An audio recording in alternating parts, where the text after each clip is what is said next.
time, man. I haven't seen you since yesterday. Nice to see you again. Can't get enough of you. Can't get away from you. Nope. Do I owe you money or something? Say that one more time. Do I owe you money? No. Do I owe you? No, you're following me. You must not. You must feel pretty confident. So good. Welcome. Okay, we are streaming live on YouTube. I'm Bill Gross, real estate broker in Los Angeles, California. I am the LAProbate.com. My expertise specifically is in properties that get sold at court. Generally, I know probate in Los Angeles County, but that's really my area of expertise. I've seen more, I think, than any judge, attorney, or real estate agent. And I go there about once or twice a week, even now during COVID, representing investors, estates, attorneys, and trying to help investors, wholesalers get started, improve their business, try to help realtors improve their business. Before we start with a special guest today, I like this. Somebody has as their name, Be Savvy, Live Wealthy. This Shari. I'm Shari. I signed up on the event. So that's nice. And I was actually referred to you by Kathy. Scalzo, I think it's Scalzo, I think it is. She referred me to you. Very nice. Yeah. Well, welcome. I love your Zoom handle, though. That's nice. Let's make that an affirmation for everybody. Let's all be savvy and live wealthy. Let's do that. That's great.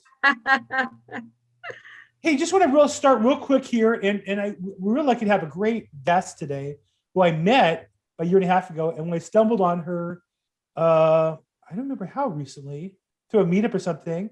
And then I figured out that, I'd met her already. I'm really glad to have her, but it's going to speak to the same point, which is that people will always pay more for value for an expert. Nobody wants to pay more for average, but people often have to pay for an expert because in the long run, the expert will save them money, time, stress, or energy. And I just want to share with you an experience I had recently in probate court. There was a man who was to inherit a property. He's elderly. I would guess 75-ish, 80. But he apparently has some health issues and is worried about how long he'll live. And he's been in probate court for 2 years, and the sale that was being confirmed was denied. It was denied because the attorney, in my professional opinion, not legal opinion, but my professional opinion as an expert in the court process, due to the attorney not doing his job. The attorney looked the part. He's a nice guy, dressed the part, but probate's a very particular business requiring some detailed expertise in procedures and processes. And this attorney clearly doesn't have it. And I go into all the details, but the little things that were supposed to be done weren't done. And it came time when the judge kind of challenged him, and he gave this feeble, like, well, I did the best I could. And the judge is like, no, it's got to be done right. As a result, I'm not sure what's going to happen to them. We're going to try to bid on the property and try to save the deal for my investor. Hopefully the customer will get the money he needs. Because if he starts again, imagine another 6 months or a year or another 2 years to get his money. It turns out the realtor was actually, who had really never done one of these before, because he's conscientious and a little bit of a hustler, pretty much did a good job. And I told him that. I said, really, I could tell you kind of were doing what you could to get your deal done, but the attorney has no clue what he's supposed to do. And in my estimation, if the client was to change attorneys, this attorney would be thankful because he really doesn't even want the business based on what I saw, his body language and the way he talked to the judge. Here's my challenge to you guys. Little reverb on my guitar there. Here's the challenge. Are you average or are you an expert? If you're a realtor, are you an average realtor? We always wonder, well, why do customers go to, Redfin or go to some discount agent and cut their commission or go with a cousin who's never sold a house before? Why they change after I showed them 5 houses, change with their agent? The answer is because we've not demonstrated them our expertise. I had a client that I met with this week to list their house, and they, at the last minute, called me and said, well, we want to go with the local guy because my wife really likes this agent more. Fine. They don't think they have any challenges or problems with their house. They don't need me. I'm really busy, really busy. So fortunately, just I'll work on the next deal. But how about you? What's your expertise? What value do you bring to your customer? The point of this call, Probate Weekly, is to help you develop an expertise. So when you talk to a customer, two things can be true. Either you know the answer, or you can find somebody who can get you the answer. If it's probate case related, real estate related, finance related, I can help you. You can learn. I'm willing to teach you, or you can bring me the deal. You can split a deal. I'll help you with it. Whatever I can do. But be the expert. Don't just be average. That's the challenge I want to give you all today. In your area of expertise, be the expert. Towards that, speaking of experts, really privileged today. I met a lady a year and a half ago at a professional fiduciaries association. And this lady specializes in helping seniors kind of organize their house if they need it organized, or if they're moving out or moving on or moved on, helping them with that. And so I came across her. Maybe Regina, you'll tell me how. I came across her again, and I recognized right away. We met a year and a half ago. I would love to have you talk to people that I have on my Probate Weekly call. So I'd like to welcome Dr. Regina Clark of Lark. And I knew I was going to do that wrong. I practiced that 10 times. That's the Regina first Lark, time that's ever happened. Exactly. A clear path. I think that I was getting ready to say clear and Clark in there. So Regina Lark on the Lark from A Clear Path. So Dr. Regina Lark, welcome to our call. Thank you, Bill. It's nice to be here. Hi, everybody. Hi. So I know I gave a quick overview of what you do, but I'm sure you can more accurately. What's an example of what you do for us? Well, like today? No, I'm kidding. Yeah. So I'm going to step back. I have this really awesome company in Los Angeles. We cover LA County, Orange County, San Bernardino, and Riverside County. And those are big counties in Southern California. And I've got 14 employees. We call them the Ninja Organizers. And we crawl all over Southern California, dismantling estates with personal tangible property, working with couples who are divorcing and selling and dividing and conquering. We are working with, we're an accredited senior move management company. And so we're working with older adults who are looking to downsize. And I got to tell you, the building of assisted living communities in Southern California is off the charts. So Regina's prediction number one, the pandemic has compromised older adults in such a way that they've come to some conclusions that not having access to resources and services was not a good idea. And so I think they're going to be selling and moving into these amazing places that are being designed and developed with the Stonewall marching, bra burning, with all the folks that gave us our civil rights are moving into assisted communities. And so those communities are being designed and developed for that clientele in mind. So we are out here covering all those bases, and we also do a good number of hoarding remediation projects. And so we worked with a commercial realtor recently in Garden Grove in Orange County, and we emptied 3 apartments, 2 1-bedrooms, 1 2-bedroom, and they each had a small garage and breezeways, and we filled 21 dumpsters, 40-yard roll-offs. We have great dumpster drivers in our midst. They can pull the container right up to the side of the building, and we can just throw stuff out the window, and it's win-win. So we are in some really interesting projects. And when we were doing Garden Grove on the other side of town, I've got organizers putting labels on beautiful baskets. Wow. So we do that kind of fine tuning. Oftentimes a realtor would buy a 4-hour gift certificate from us to give to their buyer. for us to set up the kitchen, Wow. unpack and organize the kitchen. Wow. So whatever community you're in, I could help you to connect with people like me. Wow. This sounds like a reality TV show begging to be shot. It is. Yeah, I just saw on Grant Cardone's 10X GrowthCon, he had Mike Rowe from Dirty Jobs, right? So the hoarders would be the dirty jobs, but you also have the clean jobs. I imagine some of them are brutally ugly and some of them are probably a lot of fun. Yeah, that's true. And we have team members who are good at one and not so good at the other.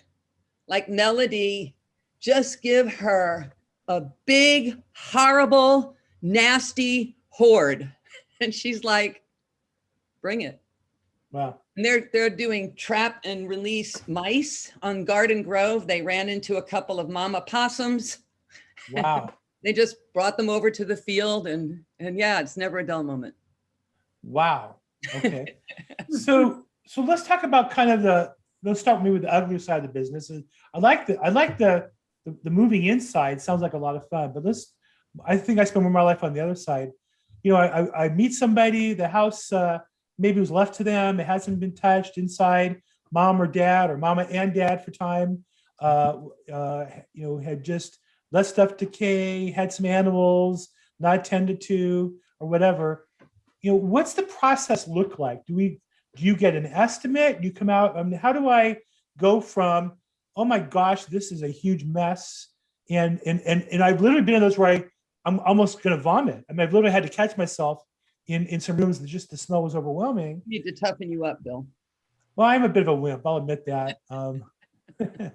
But how do you go from what can be an overwhelmingly filthy situation to To a brand new home. Well, and I understand we could get a cleaning crew in at the end to Sure. clean and polish, and I understand trash out. There's got junk, but you're at a whole different level than got junk, and is also going through the personal effects before you get to a got junk person. So what's that look like typically? Okay, so this is I'm going to give you a typical call. What you're describing is very typical. So I have somebody that wants to move and they've got 50 years of life in their house and they're going from 3,000 square feet to 400. And that means they're going to move a lot of stuff.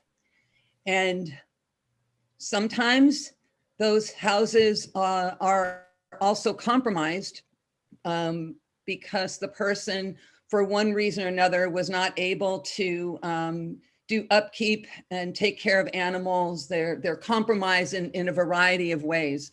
A lot of our clients are chronically disorganized and they are dealing with a lot of brain-based conditions from depression, anxiety, bipolar disorder, ADHD. So these are the people we're all working with. So our goal is to meet them where they live, and we want to help them feel really comfortable with any situation. So they've got a mess. They may have rodents. They may have some cool stuff that could be sold, but they're really thinking about donating. And so the first thing I do is I go over and I do a site visit and come to understand what their goals are. And if their goals are to downsize and move, then I'm going to offer them two opportunities to work with me. One is we can pack them up, sort their things, get a team of 2, 3, or 4 in there, get them packed. I always hope that they know where they're moving. I always ask them, who's their realtor? Actually, that's my first question, is who's the realtor? And if they don't have anybody yet, or if they have a cousin's brother, I want to give them referrals. And I am so well networked in my counties that I serve. Nice. So that's number one. And I'll tell you why, because if I know the agent, I will be able to accept payment out of escrow.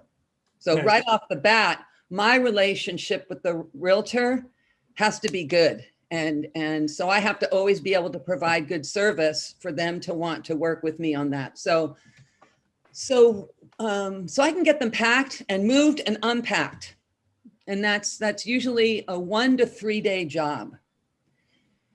The cost of doing business with a company like mine, $1,400 a day for 2 organizers, $2,000 a day for 3 organizers. And we work an 8-hour day, and they're all employees, workers' comp, and we're on the level with all of that.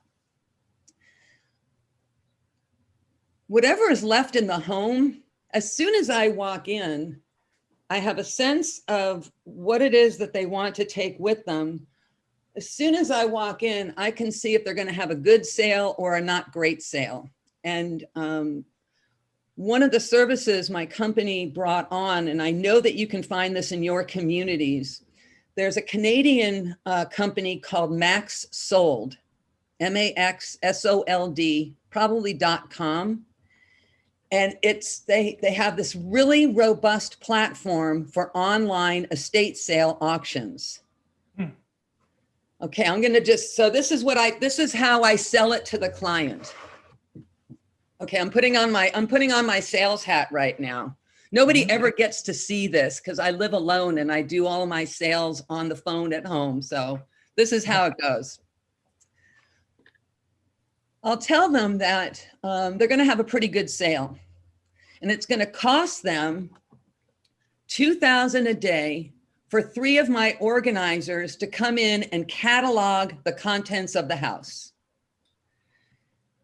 I'll also send a crew in if there's a lot of trash and all of those things. If there's a lot of trash and debris and pretty mucky stuff that has to be mucked out, that's a different conversation. Let's say we've gotten rid of all that. I've got a guy with a truck, he can pick it up, we take it to the city dump, all of that. Everything that's left is up for grabs for the sale. So if the house is filled with really amazing stuff or everyday stuff, if it's filled, it'll take my team 3 days to catalog up to 700 lots. We create lots of lots.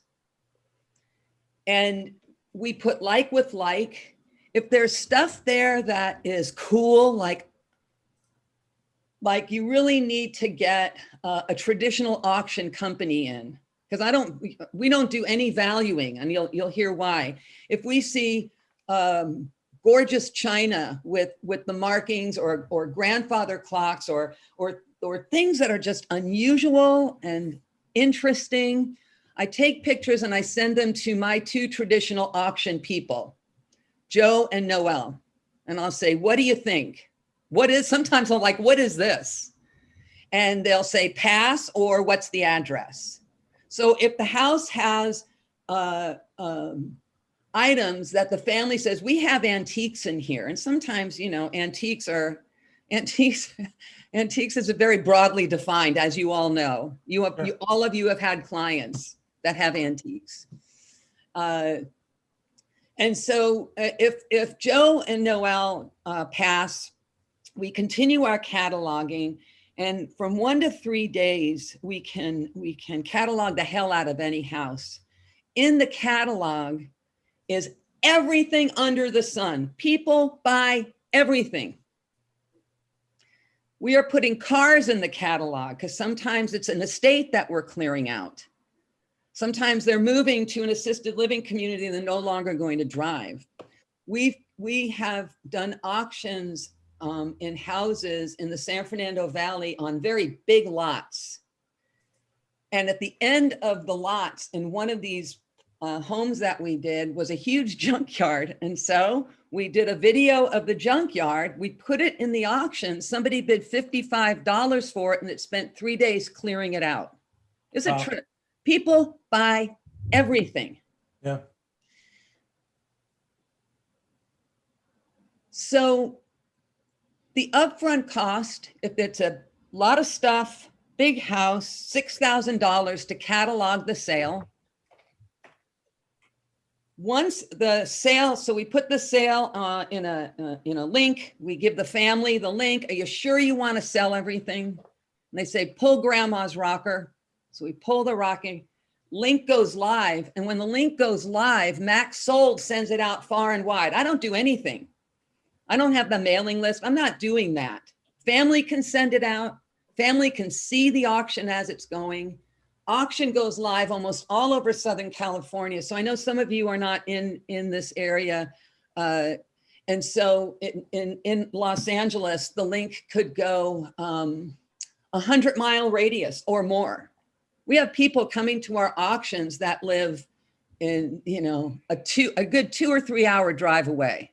And they're doing this on a Saturday. I'm telling you, people are coming from far and wide, and they are resellers. They are new families setting things up. They are young people starting out. That's all kinds of folks. They buy the house plants that are potted around the backyard. They buy everything. And when the link goes live, people see a couple of things. Buyers see a couple of things. They see that if you win your bid, you're going to show up in West LA on May 1st.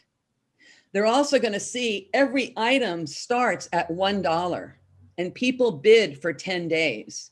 So my team goes in for 3 days to catalog. The family approves the link. The link goes live for 10 days. At the end of the 10th day, the family, the winning bidder gets the email, you won your bid. Here's the link that you pay. And here's the address and the time for you to show up tomorrow to come and get your item. My team is back at the house and we're there for what we call pickup day. And people come from far and wide to pick up these items. And sometimes they only paid $3 and they may not show up, because it's like, all right, I don't need a flower pot. Some of the stuff goes for thousands of dollars and some of it for a few dollars. It's whatever the market will bear that day. So it's not for clients who believe that if they paid this, they should get this. And really, if it should go to a traditional auction house, it should go to a traditional auction house. This is for everything else that Abel's Auctions or John Moran doesn't want. Good question, Victoria. The payment is 70-30. The client gets 70% of the max sold. Max sold gets 30%. I make my money on the front end with the cataloging, on the back end with the day of pickup. And then Richard, our hauler, will come by and he'll remove anything that didn't get sold. But this is an opportunity for us to remove all yard debris, all the stuff from the rafters in the garage, bricks, old bricks, whatever needs to be. I tell them Richard is there and Sandra, the cleaner, we're there to get it ready for the realtor. We're there for, then we put it in your hands. And so the agents will tell me if they want a deeper surface clean, right? Because if the place is just going to be sold as is, they don't really need to have it spit and polish. And then, so what I want to say is this. If people are going to call professionals in like my company to declutter, pack, unpack, and move them, to do all of that, right? Cheap, fast, and good. You can't have all three, right? Correct. So we're on the high end of this process, but I'm one phone call and all the resources that you need. But if you're going to call in professionals to do all that work, if we get an opportunity to do a sale, you just mitigated the cost for calling in professionals like me to do the work. So our clients come close, break even, or make money on the sale. Right. Right. It's fascinating the way you have this down. I've done this in pieces and taken responsibility. And I literally was at a listing appointment on Monday. I wish I had had you to present this to, because it would have been, I think the challenge for these people, there's the mechanical, legal issues, and then there's the emotional, it feels overwhelming. And just the way you described it to me sounds a lot easier. They're going to, and frankly, I would front that out of my commission. I'd look at that and say, we probably could break even. And if that means I have to commit my commission $6,000 on $1 million house, that's reasonable. And we'll get most of it back on the sale. And yeah, wow. Well, one of the things that has been surprisingly joyful, when we're clearing estates, and it's the surviving children, the adult children are there and they're parent has deceased and now they're there to clear all of mom's things.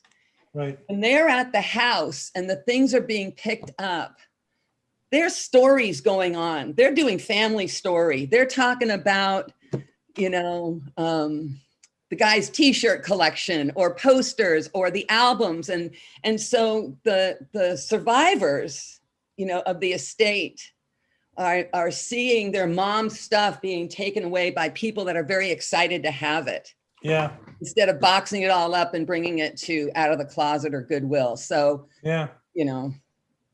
Yeah. Wow. Okay. So we got some questions. Somebody iPhone's looking for contact info. Are you okay, Regina, with me sharing your contact info in our chat box? I'll do that right now. Okay. How do they pay for the items? So Victoria's asking a question. I think the answer, is once there's a contract made, the online auction, I can just see, I'm here online looking at it. They're bidding online and they're going to pay for the items through the auction process, correct? Yeah, it's all on MaxSold platform. We don't have anything. Yeah. People, So Friday, the bidding always closes on a Friday and it's a war. You know? Sure. And then when the people who won, most people buy more than one lot. And Right. so they'll say, oh, you got that. Oh, we really wanted that. Oh, I just, you know, I couldn't stay awake long enough, you know. So there's a lot of community camaraderie. Amazing. See very similar people at the sales too. Wow, interesting. I imagine there's a certain world of people who go to these kinds of things and like, you know, it's like a treasure hunt, right, for them. So again, to recap process, as a real estate agent, if I introduce you to the client, you make a deal with them, but I'm committing that you're gonna get paid out of escrow, right? And then if we have a relationship, now that's not for everybody. Otherwise, somebody's putting a credit card up or somebody's paying you.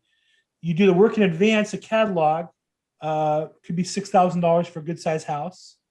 Then the auction and the auction revenue offsets your bill, and then there's it's a very clean transaction. So it's either all paid out of escrow, or if we're doing the cataloging, the pickup day and all doing that, I treat them like any other job in that they pay a one-day deposit, full day deposit. And so they give us a deposit and then we send them an invoice after Richard does the final haul away. And then Mary, my office manager, oh my gosh, you all need a right-hand person like Mary. She keeps this organizer organized, and I am pretty damn organized. She's got a very good relationship with our clients and keeps them informed every step of the way. Nice. You know, from how do you want your check deposited to, you know, all of the financial accounting, because she'll get that information from MaxSold and then she turns it around and sends it to the client. So there's a very good trail for them. Nice. Victoria says it's better than most estate salespeople. You know, Victoria, I worked with your broker, Jesse, on a sale, and we basically just called I had to call around to find a charity that would pick stuff up, because someone will pick up certain things and other things. It was a lot of work. Whereas in this case, you know, there's another option. And then Randall's asking, in Atlanta, Georgia, do you have anybody, Regina, that you would refer him to, or are you part of an association? Just send me an email with a zip code. I'll find you. There you go. I'll find someone. Okay, so Randall, just send an email to Regina at aclearpath.net, and she'll have a zip code and she'll work on that. Yes, Jacques, MaxSold does offer cataloging. They absolutely do. They do send out people to catalog. Their price point is much less than ours. So they have that option. Okay. Now that's the mechanical and financial side of it. Talk a little bit about the emotional side of this, because we're talking about human beings. We're talking about people who've been in the house, like I said, for 47, 50 years. Mom or dad lost mom or dad, right? What's that like? How do you work through that process? Well, I've been doing this work for 13 years, and I've noticed that people hold on to things. So if somebody has a lot of clutter, we're walking into a situation where there's a lot of stuff, one person's clutter is one person's, dream home. But if there's a lot of stuff and they're calling us in to help them do this work, I've noticed that people have stuff for one of two reasons. One of the reasons is they're holding on to things they think they may need someday. And I do a ton of talks about this. And when I was in front of live audience, well, this is not a live, when I'm standing in front of you and I have a sea of people, I'll say, show of hands, how many of you are holding on to things you think you may need someday? And like, what are you holding on to? And I hear all kinds of responses. And it kind of doesn't matter what people are holding on to. If you feel like you have a lot of clutter and you have a lot of stuff that you're holding on to, you think you may need someday, there's two questions I encourage everybody to ask. One is, what does someday have to look like in order for this thing to get used? Just pick a day. Because I don't see someday or later in any calendar. I've never seen that. What does someday have to look like? And if someday comes and you don't have this thing, what catastrophe is going to befall you? Mm. And because we don't ever ask or answer those two questions, we have a ton of stuff that we're holding on to that we think we may need someday. And so we can't identify someday, but we know if someday comes and I don't have this, something not good is going to happen, but we don't know what that is either. So I see that we hold on to someday. A lot of times there's a lot of fear there. I'm afraid of letting it go because if I do, then this. Right. Then I see people holding on to things that came from the past, from grandma's platters from the old country to business suits that we no longer wear, to things that we believe represents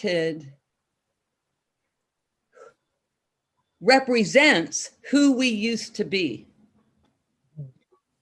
And we think who we used to be, which was cool or fast or hot or educated or whatever that used to be is, we're afraid that if we let go of what it used to be, then we're letting go of part of ourselves. And sure, that's unacceptable. And we're not really mindfully looking at who we are today is absolutely an offshoot of who we've been in the past. And we've just taken all that goodness and brought it to who we are right now. But we're afraid of letting go. We're afraid of letting go. What if? How will anybody know I used to be cool, said the guy with the 200 concert t-shirts. If I let go of these t-shirts, how will anybody know I used to be cool? And I'm like, dude, you're cool. You're cool. I define cool at 75. Cool at 75 may look different than cool at 25, but it's cool nonetheless. So again, I see that people hold on to the past, fear of letting that go. It's not their mother that they're letting it go. It's something that their mom owned, but there's almost an anthropomorphizing of their things, of the things. But these were my mother's platters from the old country. And I'm sensitive to that. And it's like, okay, everybody had platters from the old country. I mean, it's like everybody had dishes. I tell the story about the client who brought us in to declutter and organize. And she had her break front in her dining room on the bottom had a bunch of quilted pouches with grandma's good dishes. We moved them to cupboard space in the kitchen. And by the time we got to the kitchen, we needed that cupboard space for something else. So I'm about to move grandma's good dishes again. And I opened one of the pouches and I looked at the dish. I said, wow, your grandma had great taste. These are gorgeous dishes. I would imagine that you have a lot of memories of grandma and food and all that. She goes, well, actually, I never met my grandma. She was gone before I was born. I said, oh, wow, that's too bad. Well, you know, family and holidays and dishes. And she said, well, we never really used them because they were grandma's good dishes. I'm like, wow, this is, and my mind's blown. I'm like, wow. So I took her hand and we went over to the cupboard where her crappy dishes are, the mismatched dishes. I said, hey, how about if we put grandma's good dishes right here and use them? She goes, you could do that? Ah, They're your good dishes. You know, I mean, it's, you know, that was the family story. Grandma's good dishes. So when I look at public storage, external storage, it's a $36 billion industry. I call it the land of fear and indecision. 100%. Although I'll say the founder is a big contributor to my alma mater, USC, so I'd be a little careful. But you That's know, okay. That's where I did. That's where I did my PhD, USC, and I've been saying it for years. They're not paying attention to me. but you're right. I mean, I told my wife and whenever I had input, we're not putting anything in public storage. I use it from time to time on when we have to evict somebody. But yeah, to put stuff in there and then pay monthly rent there makes no sense. Now you've talked about the emotional side, and that's probably the vast majority. But there's also, I think, as we get older, have less family members around us, have less children around us. There's also a physical side. I experienced this. I'm a pretty organized person, and I just noticed that there are a number of projects I want to get rid of stuff, but to actually do it just takes time. And physically, I had to bag the stuff up and get it in my car or whatever. There's a certain physical piece to that as well that I can imagine as society, as we get older, less children, more dispersed, that becomes more of an issue. Like it's not even a mental thing. It's just to take a couple hours to get rid of all the stuff is something that's beyond us. So is there any, separate from this, is there a maintenance side to this? Or do you get people who call you in for organizing, like, gee, my life's spinning out of control, and can you help me kind of organize my household and get rid of stuff kind of preemptively now and then organize things going on? Well, yes, the work is very physical. And I started my company when I was 50 years old, and I knew that one day I was going to be 60. And I knew that I wasn't going to make a lot of money just doing just me. So I knew I had to scale up pretty quickly and pretty consciously, because I knew that when I was 60, I wanted to show up at the job with pizza. And I wanted to say to my team, take a break. And I wanted to grab a hefty bag to show off my biceps and throw it into the dumpster, and then take pizza to the next team, because I knew I couldn't do the physical work. Oh, I think you're saying, I wanted to throw it in the dumpster because I wanted to, not because I had to. Oh, I think you're saying, then go get a massage afterwards. Right. So the work is very physical. We're called the ninjas for a reason. But like I said, a lot of folks who need somebody like me in their life, they tend to be chronically disorganized because of these brain-based conditions. Mm-hmm. And if you've got ADHD or depression or anxiety, bipolar disorder, hell, if you're a wheelchair user, right. And the cupboards are above the countertop, right. And there's storage below the countertop, right. You're going to be chronically disorganized, right? Because there's nowhere to put your shit, right? So people are chronically disorganized for a variety of reasons, right? So once my team clears the path, I'm back on the phone with the client 30 to 60 days later. And my instruction to them when my team leaves is this: over the next 30 or 60 days, pretend you're a drone. Just start hovering above you and around you, and start paying attention, become conscious about what the hell you're doing at home without any labeling or judging or resenting yourself or others. Just be conscious about what the hell you're doing, because, for example, you and the organizer may have agreed that all the mail is going to go over here when you bring it through the front door, because we see people in paper hell. So mail goes here. in 30 to 60 days, if you find one day that you put the mail over here and not over there, be curious about why. Mm, Don't label, judge, or resent yourself. Just be curious. Ah, the phone was ringing. Ah, I also had other things in my hand. Because in order to maintain a cleared path, you have to probably change all of your habits, behaviors, all of your relationships to your stuff in your space. Well, unless you know what those relationships are, unless you know what the habituation is, how you've habituated your life, and we're often not very curious about what the hell we're doing. We sort of kind of charge through our life and we don't know why we put this here. I have a lot of people who say to me, I don't know why I bought that. I don't know why I put that there. That's not mine. I don't even know how it got there. I hear that a lot too. wow. Well, my wife says that about a new purse that she bought, but I don't believe her. You must have an opinion on as I'm sure you're aware, people on our call may or may not be aware of a huge best-selling book from Marie Kondo. Have you had a chance to read it? Do you have any thoughts on her approach to this? Sure. She kind of lost me when she said that people with clutter are lazy, because I'm somebody who personally doesn't believe in lazy. I just don't believe in lazy.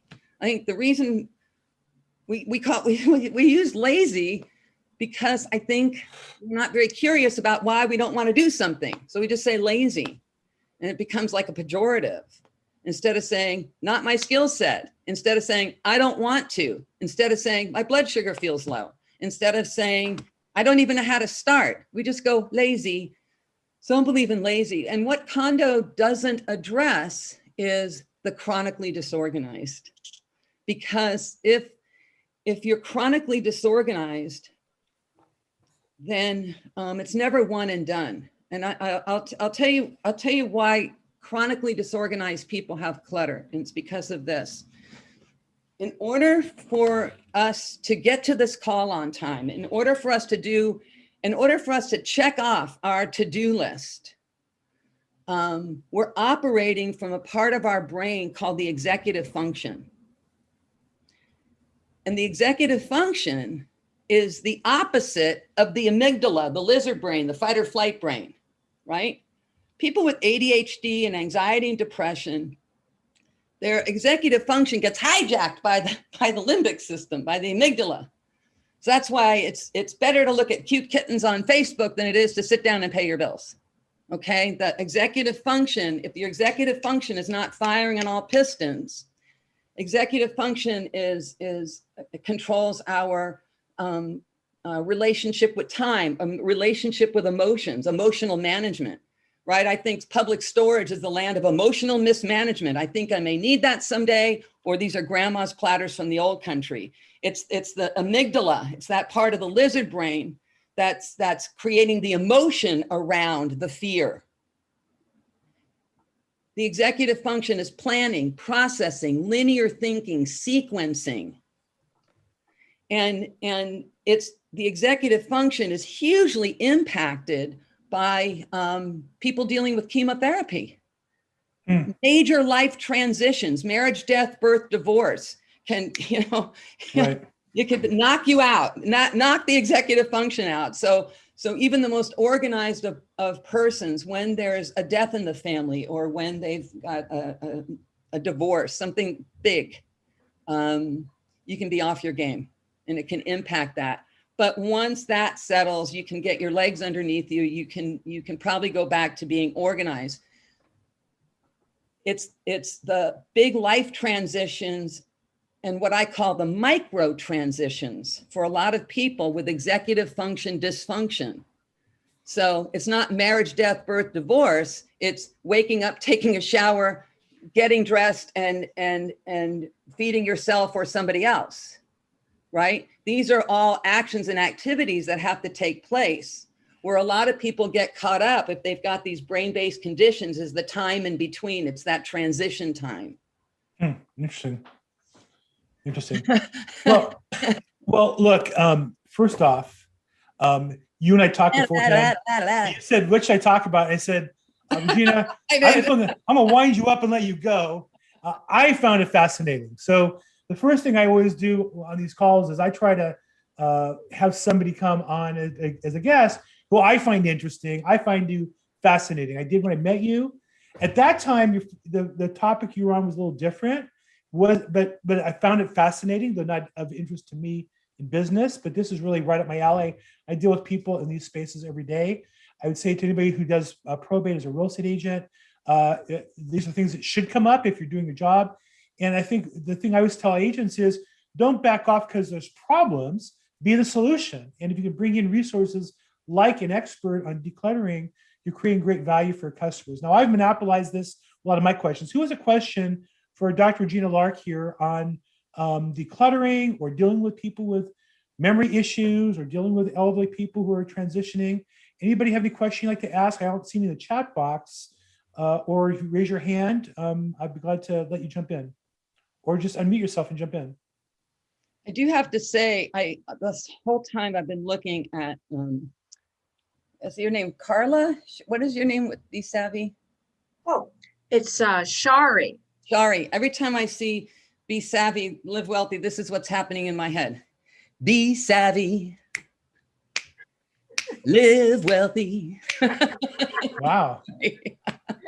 Wow. I just went into a whole, anyway. Be Savvy, we're going to invite you every week. Make sure you're on here because that's a mantra we all need. If you're not, we need to get you good. Okay, we got some good information. We got you're sharp and some compliments, and she's funny, great. Anthony, am I funny? You know, I appreciate the compliments for Regina, but how about me? I'm feeling a little left out of the love. Bill, you're hilarious. Thank you. You're hilarious. Thank you. I owe you $5, Albert. Thank you. You're a little late. I wanted that about 2 minutes ago, but thank you very much. Okay, good. Any other questions for really? This is an expert in the field. I met her at a meeting of professional fiduciaries, and I would say like the cream of the crop. They handle like some really big estates here in Southern California, and she's very well known. So we're lucky to have her. I when she agreed to come on, I closed the deal before I gave her a chance to have second thoughts. And I really appreciate it. Any other questions for her while we have her here? No? So we have your information in the chat box. Now just out loud, Regina Lark is 818-400-9592 is the phone number. We will email Regina at aclearpath.net. The website is www.aclearpath.com. You can see our max sold. If you go to moving services, the drop down estate sales, you can see our jobs that we just did a whole bunch of them. Fantastic. It's a great sell for your clients. It really is. I wish I had this on people Monday. Around all over the country doing the sales, so I can hook you up. Fantastic. Fantastic. So look, we got a bunch of nice compliments. Thank you. I think we're gonna wrap it up here because about 10 to an hour. So I just want to thank you guys for being on today. ProbateWeekly.com every Thursday, 4 p.m. Pacific. We also stream it live on YouTube and then send out the link afterwards. If you like it, please give us a thumbs up or comment in the YouTube or subscribe to the channel. Appreciate the support. On Tuesdays, we do a call on real estate investment, 3 p.m. Tuesdays. That's realestateinvestingzoom.com. If you have questions, call, text, or email me. I'm Bill Gross. It's been a pleasure. And Regina, this is more pleasant than I met you in person, if that can be possible. That were possible. We did it. We did it. Thank you so much. It was a pleasure. I look forward to working with you in the future here. Yeah. Thank you so much for your support. Really appreciate it. All right. Have a good night, everybody. Thank you. Thank you, everybody. Thank you. Thanks so much. Okay, Regina's energy. Yes, she is. Okay. I have a question, Bill. Yes. Can someone put your information for Tuesday? So if you have another meeting, you said you have on Tuesday for real estate investors, is that open? Because I'm part of PIC. It is. So it's realestateinvestingzoom.com. Real estate investing. Zoom.com. Zoom. And all that is on my website, which if you want to look around is the LAProbateexpert.com. My name is Bill Gross and my number is 310-210-0008. All that's in the chat box as well. Okay, good. That's what I need. 3 is realestateinvestingzoom.com. And then Okay, that's always you said on Tuesdays, right? Yes, Tuesdays at 3 o'clock. 3 o'clock. Okay, perfect. Okay, very, very nice. Nice to meet you. Thank you very much. I love the idea of putting like a mantra in your Zoom name. That is really nice. I think I'm gonna steal that idea. You like that one, huh? I think I'm gonna steal that one. People are associate that with me, like I invented them. I'm gonna ride that horse so hard. Good. And then Anthony, welcome. Nice to see you. I see you jumped on. And I also saw Scott. You jumped on late, but you called me. I'm gonna call you here when we're done. But anyhow, thank you everybody for your help. I appreciate you. And we'll see you next week. Have a great week. Bill, can Thank I you very ask a much. trick question? Sure. I can ask you a quick question? Yeah, go This is ahead. Janie Bishop. Hey, Jay. Hi. Let me ask you something. ahead. If somebody did not